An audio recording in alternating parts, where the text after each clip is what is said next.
It is late in the 2nd century BC, 100 years before the crucifixion of Christ, a decade before the birth of Julius Caesar.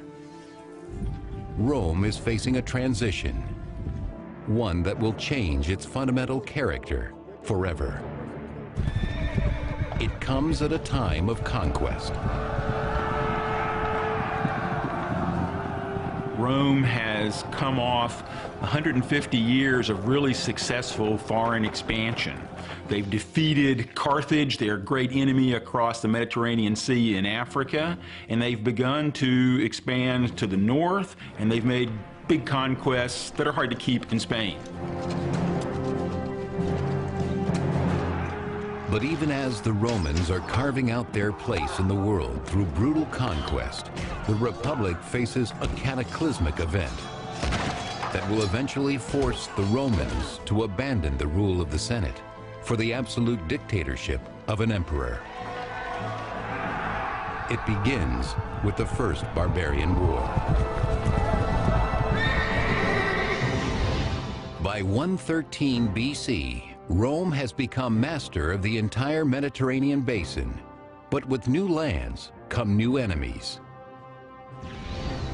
The Romans know that there are more people farther away, especially to the north, and that these people are, if anything, even more formidable than the armies they've defeated before, and they're worried about those people coming into Italy.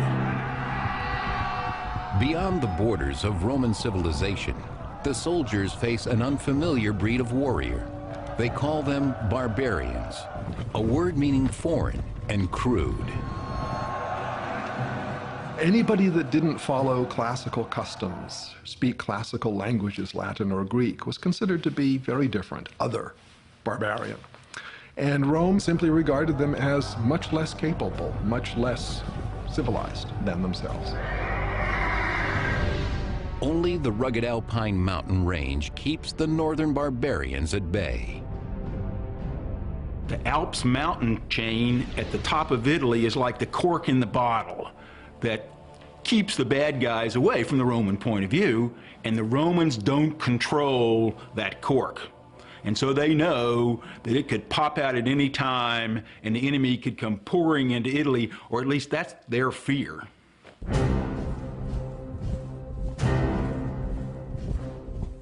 Against this growing barbarian menace stands the Roman army, a volunteer militia which prides itself on being well-ordered, well-trained, and well-armed. An individual Roman soldier would be wearing metal and leather armor, a helmet, something to protect his chest. All of this armor together could weigh as much as 60 or 70 pounds, half his body weight. The burden of Rome's expansion falls squarely on the shoulders of these battle-hardened men. But back in the capital, it's the wealthy government officials who reap the benefits. Rome is not an empire yet, but a republic ruled by the Senate. At the top of the political ladder are two elected officers known as consuls. They were the highest civilian and military officials in Rome. Above all, their responsibility was to lead the army, because national security came first. But they were also, because of their tremendous prominence, very important in setting the agenda for politics, for legislation, for reform. Though the Roman Republic embraces democratic ideals, all men are not created equal. Soldiers may win the battles for Rome, but they dare not hope to achieve the position of consul. The highest office is reserved for members of Rome's most important families, like Gnaeus, Papirius, Carbo. A very small number of families dominated the elections to become consul. This is part of the belief that Rome really needed the kind of honor that came from a long, distinguished family history. Now, as Rome expands, this honor is no longer based on merit, but on money. What's happening in Rome is As Rome conquers more territory, more wealth is going to flow into the city. And there's a sense that wealth is going to demoralize the citizen body and the aristocracy both. That as wealth becomes more and more powerful in Roman society, more and more enticing, that this is going to infiltrate its way into the political process. By spreading around his wealth, Carbo can buy his place as consul. In terms of campaigning, one of the things that you'll find as you go on later in the Republic is the system becomes extremely corrupt. You have people bestowing all sorts of largesse, any sort of little kind of gifts or remuneration in order to get your vote. But in the north, a dangerous new tribe, the Cimbri, is on the move. From their home in northern Europe, they journey south toward Roman territory. Completely uncivilized, the Cimbri radiate terror, according to the famous ancient biographer Plutarch. They were believed to be German tribes based on their great size, the light blue color of their eyes, and the fact that their name, Cimbri, is the German nickname for plunderers. Led by the great warlord Boiorix, the horde leaves a smoking trail of destruction in its wake. They were characteristic Iron Age peoples. We don't really know exactly what it is they were after. They may have been moving in order to attack and invade provinces that were becoming wealthy through trade with Rome. They may have simply been coming to seek their fortunes in what they perceived as a richer land near the Mediterranean. The Cimbri aren't the only ones lured by Rome's growing wealth. On the way south, two more barbarian tribes join them, the Teutones and Ambrones. The combined barbarian armies are heading straight for an alpine pass into Roman territory, guarded by the simple villagers of Noricum.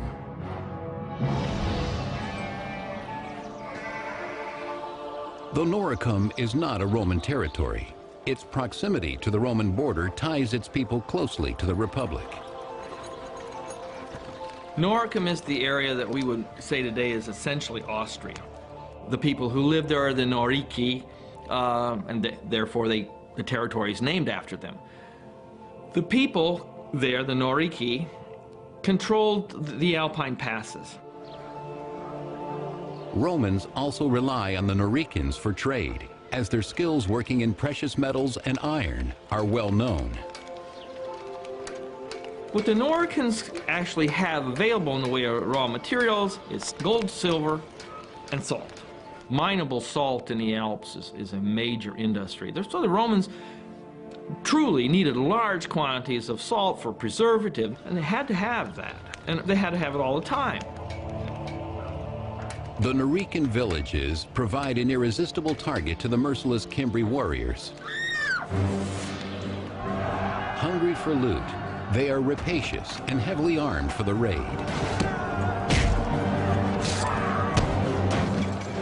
By the period we're talking about, the 2nd and 1st centuries BC, the Cimbri had very effective swords, spears, shields. Helmets are rarer, but they were fully equipped with very able kinds of weapons.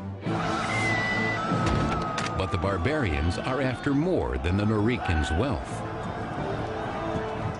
The northern barbarians who were migrating, what they wanted above all was land. They weren't there to raid and leave. They wanted to live next to the Romans. The craftsmen of Noricum stand no chance against the warriors of the north.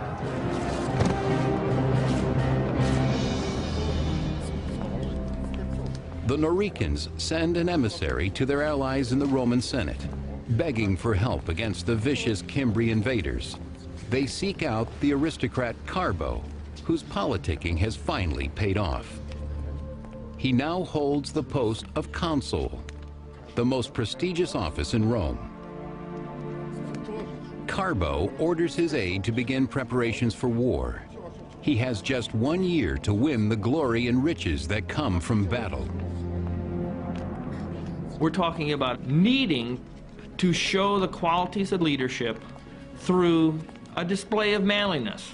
And a display of manliness meant success on the battlefield. Generals not only feathered the nest of themselves and their families, but of all their supporters. Carbo takes the challenge, leading his troops to Noricum. Despite an utter lack of experience in the ways of war, he is eager to prove that he is more than just a wealthy senator. He arrives in Noricum, backed by the men of the Roman army. After a century of victories, they exude confidence. The Cimbri claimed they didn't know that they were in territory that they shouldn't have been in. They sent ambassadors. The barbarians have never seen such a well-equipped and disciplined force. The warlord Boiryx tells Carbo his people only wish to return home peacefully. Carbo agrees to let them go. But there is little glory in a truce. The Roman general devises a plan to force the victory he so badly needs. Carbo pretended that he was going to negotiate, and then he sent his troops on a shortcut to attack the Cimbri before the ambassadors could get back, thinking that his sneak attack would work. Carbo's plan backfires. The Roman commander Carbo outfoxed this group called the Cimbri, but he did it in a way that smelled of disgrace. A few of the Cimbrian ambassadors survived to carry a tale of treachery back to the barbarian camp. Furious, the barbarians swear they will never leave until they exact bloody revenge.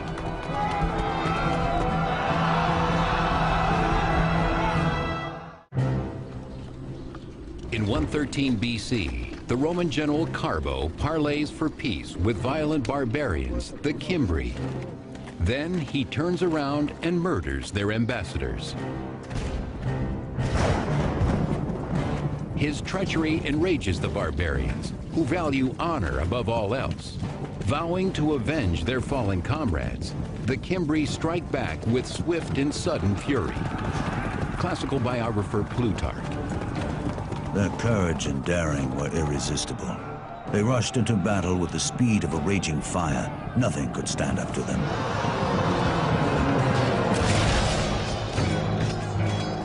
Led by two warlords, Boiryx of the Cimbri and Teutobod of the Teutones, the barbarians advance in inexhaustible waves. The archaeology tells us that they had very good weapons, not inferior to Romans. It tells us that they had real military organization with infantry troops, with officer corps. So we can tell quite a bit. Certainly we can tell much more than the Romans seemed to understand until it was too late. Consul Carbo suddenly finds himself far from the comfort and privilege of Roman politics. Here, the language of power is spoken in steel and blood. As consul, chief war magistrate, he fails miserably. Because the chief war magistrate is only out there for a year, it's very frequently amateur hour out there on the field of battle. So you end up with very frequently inept leadership in a very important position, and on occasion results in disaster for the Romans. The battle for Noricum is such a disaster. The Romans were in the end saved from being pushed over the cliff into the hell of utter destruction only by a giant storm, lightning, thunder, and rain. Knocked from his horse, Carbo struggles to flee from the deadly chaos. He escapes the battle only to commit suicide, for he has disgraced himself and Rome in the eyes of the gods.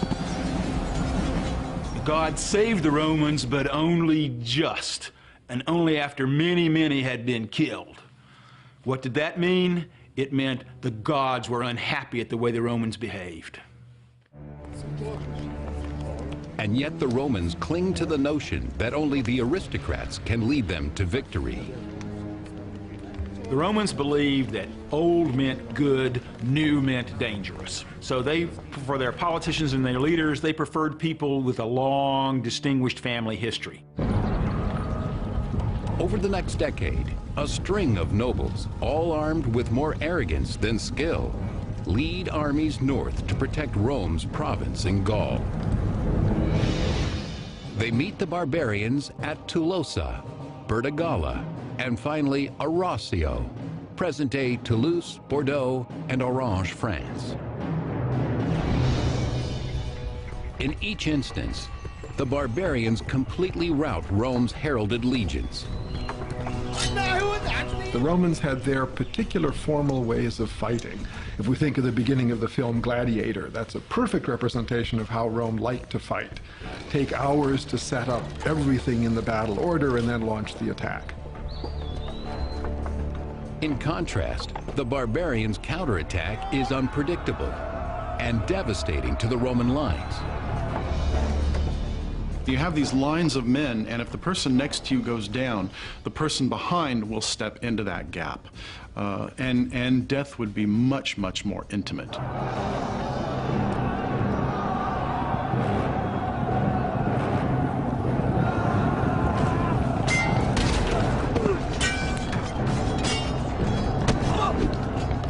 The death toll is staggering. At Arausio alone, 80,000 Romans are massacred in a single afternoon. When an army lost its cohesiveness, then the men were literally like fish in a barrel to be picked off at leisure by the other side. So when a side has been defeated, then the victors, they just slaughter them one by one, with no danger to the people doing the slaughtering. It's not a battle anymore, it's a mass execution.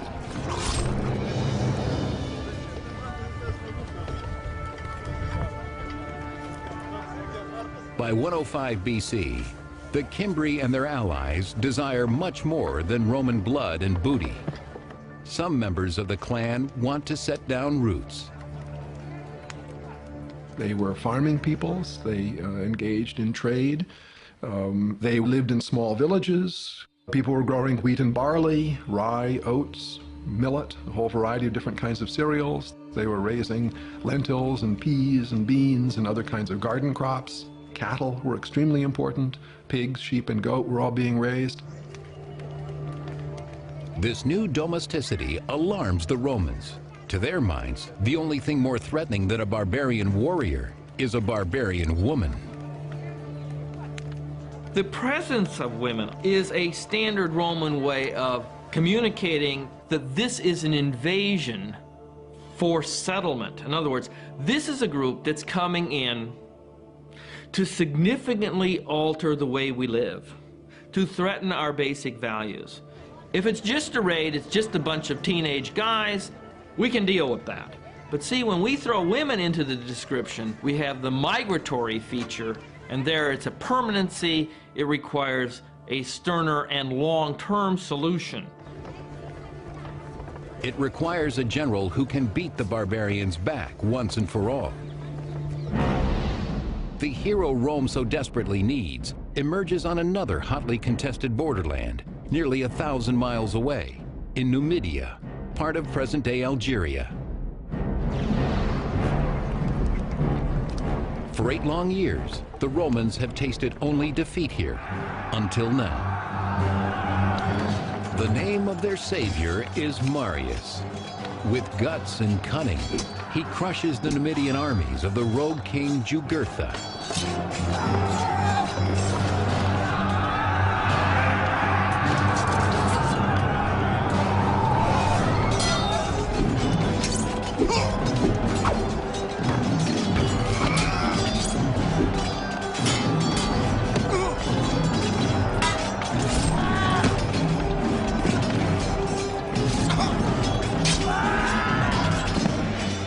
Rome needed great soldiers, and Marius was the greatest Rome had yet seen.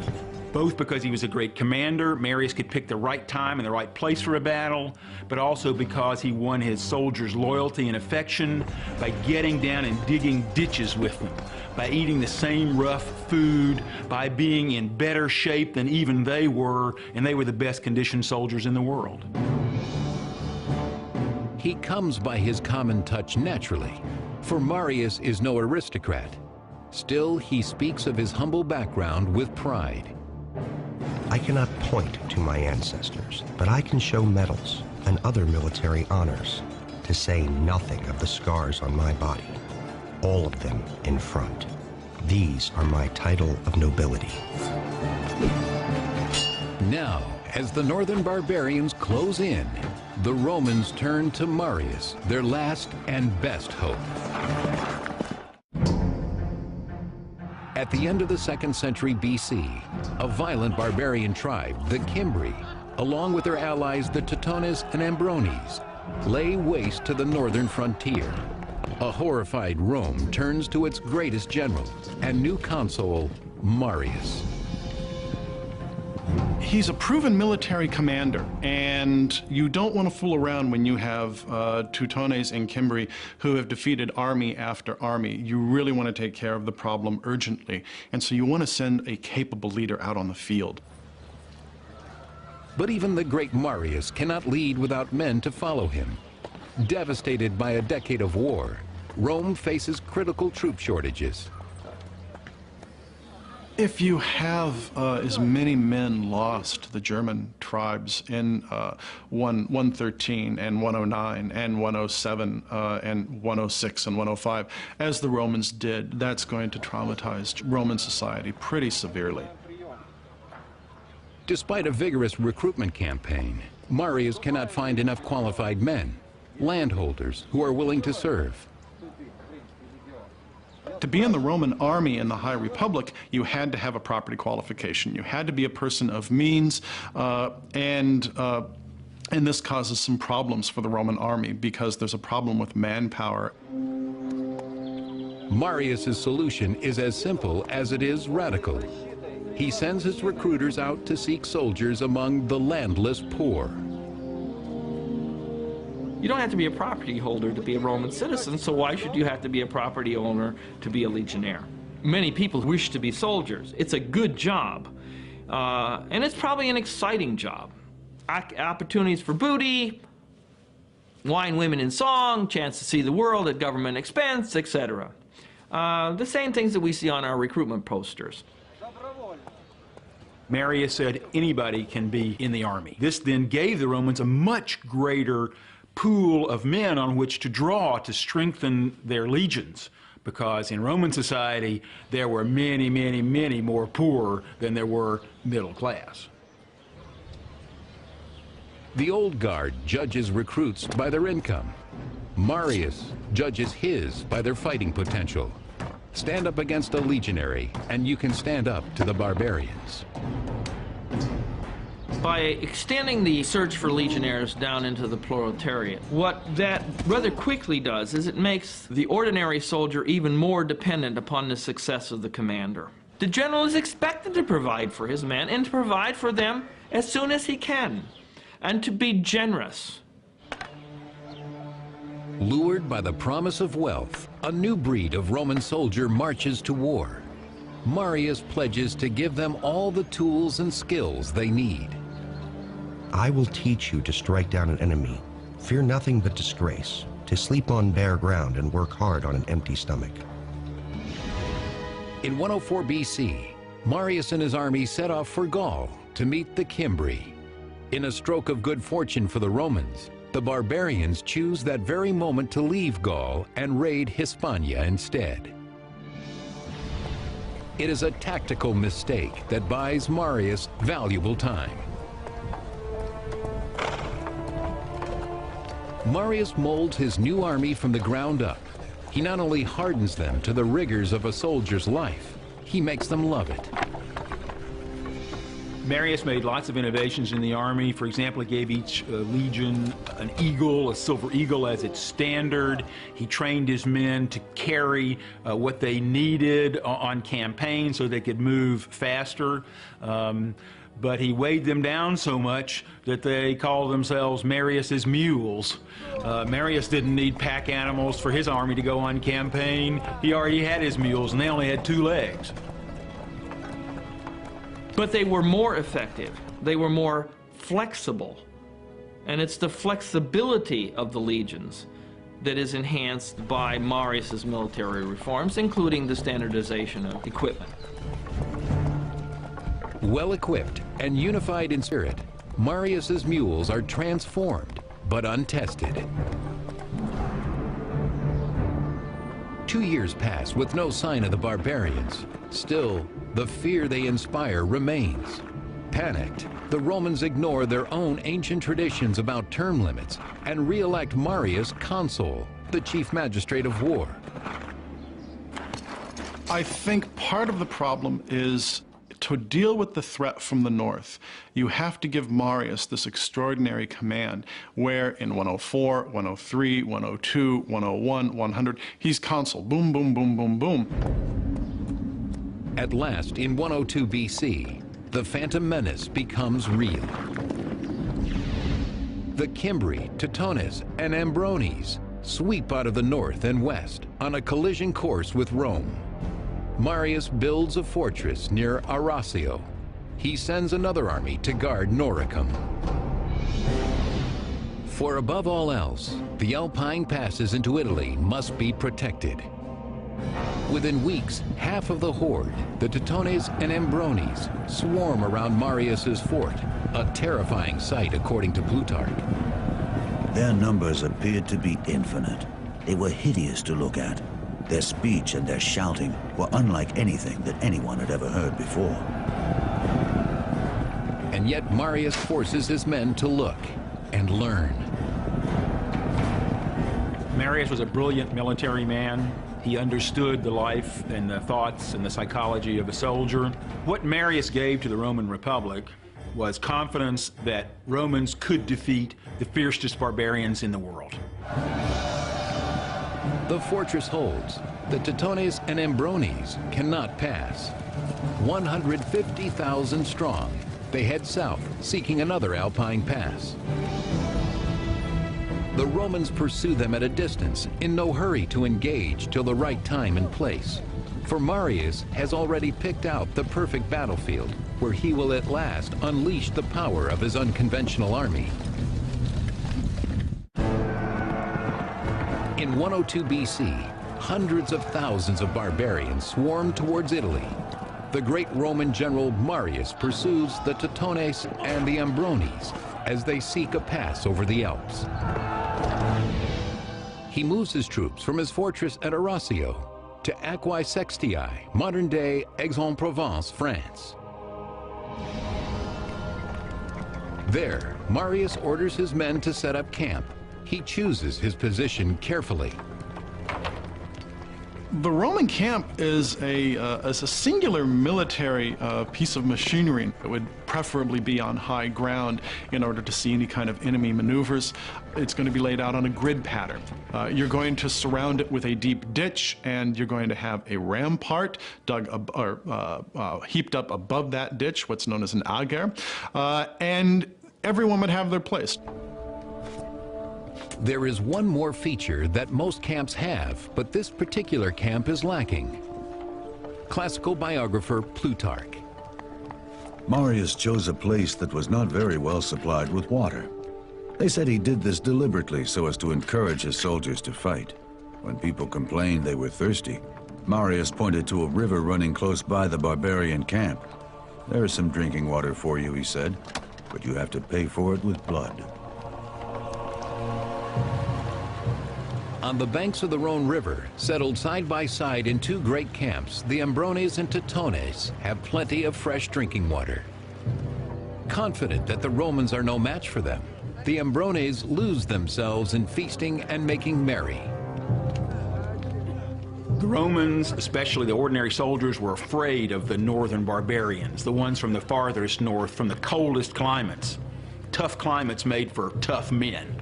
They were much bigger than the Romans, they were much louder than the Romans, and from the Roman point of view, they were smelly. Not because they didn't bathe, they probably bathed more than the Roman soldiers, but they used, shall we say, a different cologne, bear fat. The Romans were used to the scent of olive oil. They never suspect the danger lurking in the forest as a small but desperate contingent of Marius's troops creep up on the barbarian camp. Roman soldiers were always afraid because they weren't fools. They knew that they were going to be in danger of being killed just as easily as the enemy, because Roman soldiers didn't do their real killing from a distance.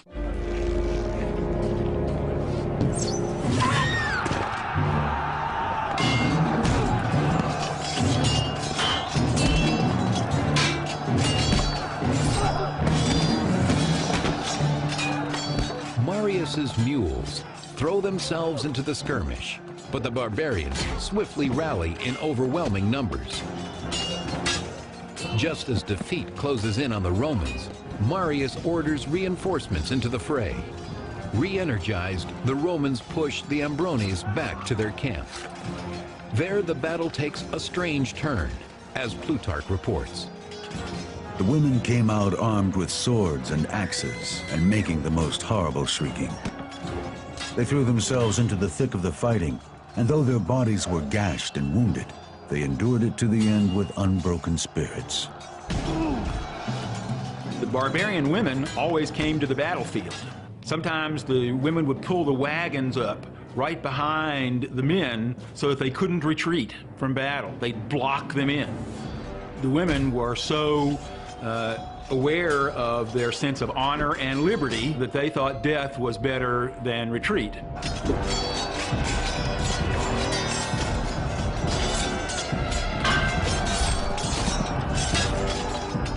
The Romans thought that these women were unbelievably brave, unbelievably courageous. They thought these barbarians were the ultimate risk takers. By bringing their family to the battlefield, they're putting everything on that one roll of the dice. We win or we die, and that means all of us, men, women, children, babies.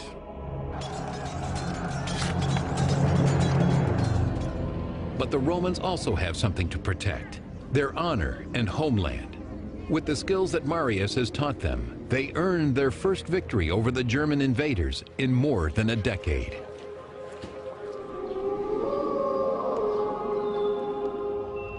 Back at camp, Marius prepares for the revenge attack that will certainly be launched by Teutobod, king of the Teutones.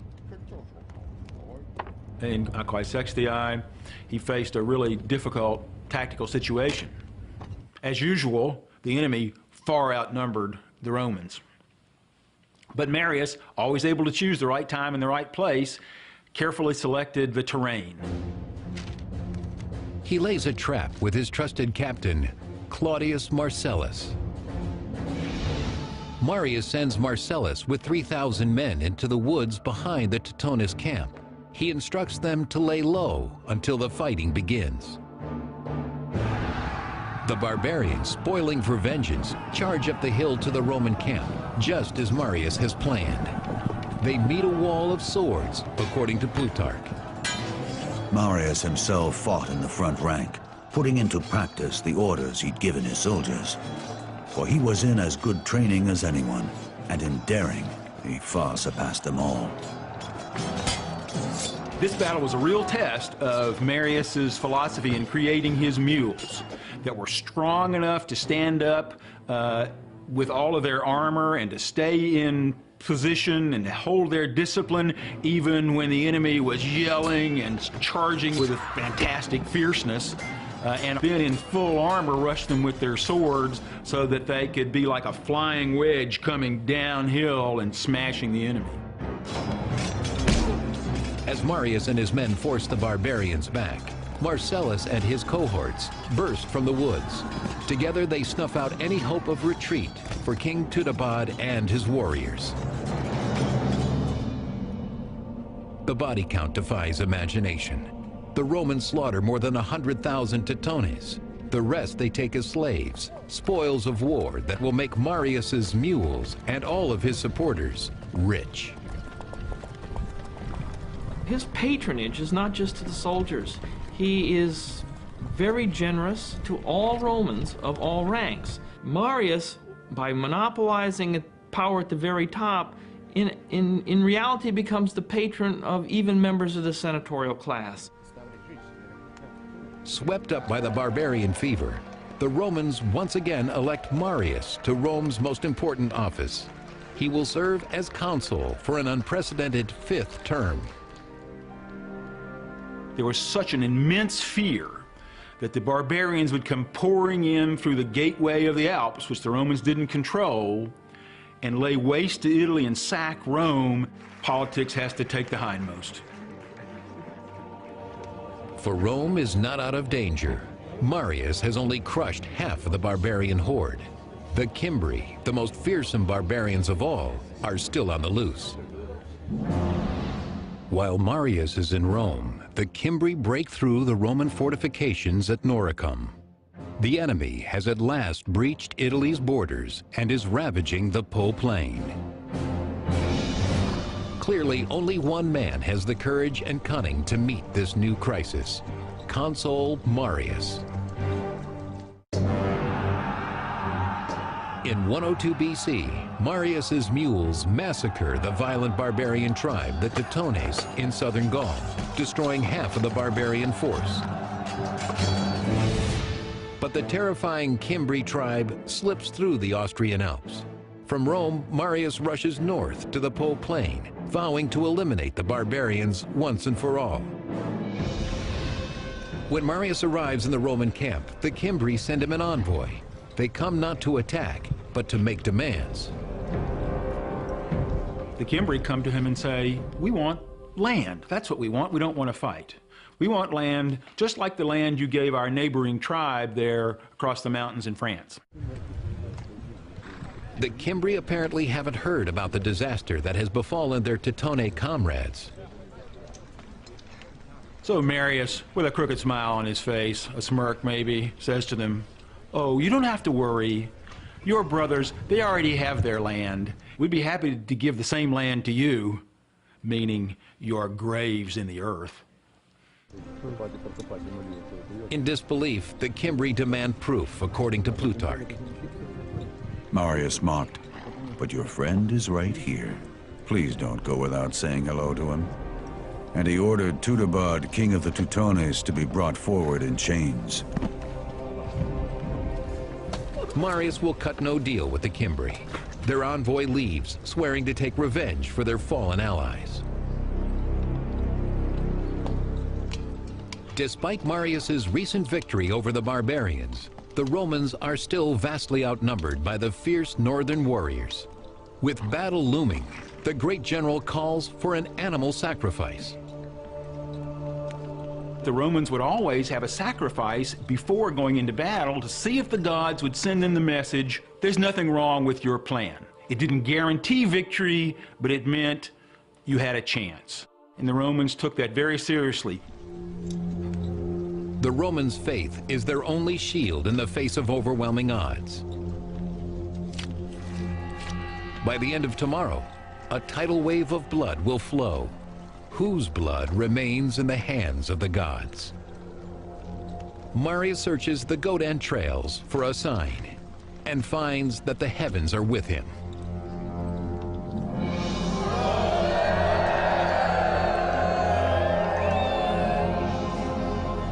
In 101 BC, all Rome holds its breath as two mortal enemies meet outside the hamlet of Vercelli, Italy. 15,000 strong, the Cimbri cavalry rides onto the field of battle.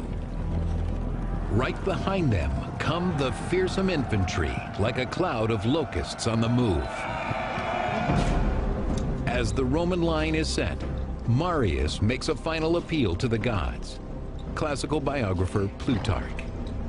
Marius washed his hands and, lifting them up to heaven, vowed to make a sacrifice of 100 beasts should victory be his. Altogether, the Romans number a little more than 50,000 men. They face at least twice as many Cimbri. It's the Romans' worst nightmare, but Marius outsmarts the enemy.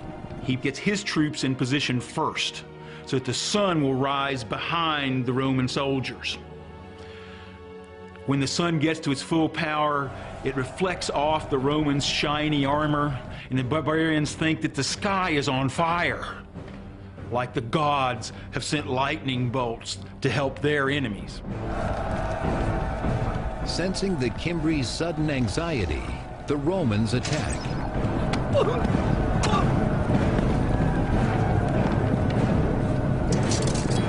The Romans do have slingers, they do have archers, but the foot infantry is the mainstay of the battle. You're going to get blood on you, you're going to hear the groans of the person you're killing, the person who's getting killed next to you. You can't tell what's going on behind you or to the side of you because you're wearing a helmet. You can hardly hear and you can only see straight ahead. It required courage and dedication and overcoming your fear to an overwhelmingly amazing degree. At Vercelli, the Romans wipe out 120,000 Cimbri. More importantly, they cast out the shadow of fear that has terrorized Rome for 13 years. Marius returns home from the Cimbrian War a hero. Adoring crowds hail him as the savior of Rome, despite their own long-standing rule that no one should serve consecutive consulships. They clamor for him to once again run for consul. As Marius is doing this, he's moving little by little toward becoming, in the eyes of the people, a permanent head of this enterprise, so that we're approaching having an emperor. It is exactly what the aristocracy has worried about all along.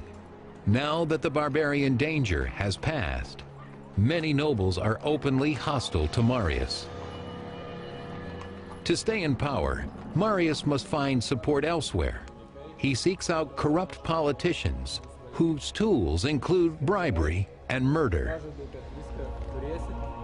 As a politician, Marius was not good at choosing who should be his allies. The battlefield of politics was one in which Marius was not decisive and wasn't insightful the way he was on the battlefield of javelins and swords. Jealous of other rising military stars, Marius orders the assassination of many of his rivals. Under Marius's leadership, violence, not debate, becomes the currency used to settle political differences. He has saved Rome, only to cut out the heart of the Republic. Yet Marius never loses the love of the people. In 86 BC, shortly before his death, they elect him to an extraordinary 7th consulship. He left a legacy of power in the hands of the military. He left a legacy of popular support for one man in power. It's a hinge event because the balance of power will shift. Instead of 10 or 20 ruling families controlling the consulship, you'll start to have just these grand warlords. The power of money, the power of having all of those men behind their back, whether through actually in the form of giving them political support or actually using it as a potential threat to go against their political enemies. It's going to really be a problem for the Roman government down the road. As the empire starts a long, slow slide into dictatorship, Rome is launched into an apocalypse of political injustice and endless war from which there is no return.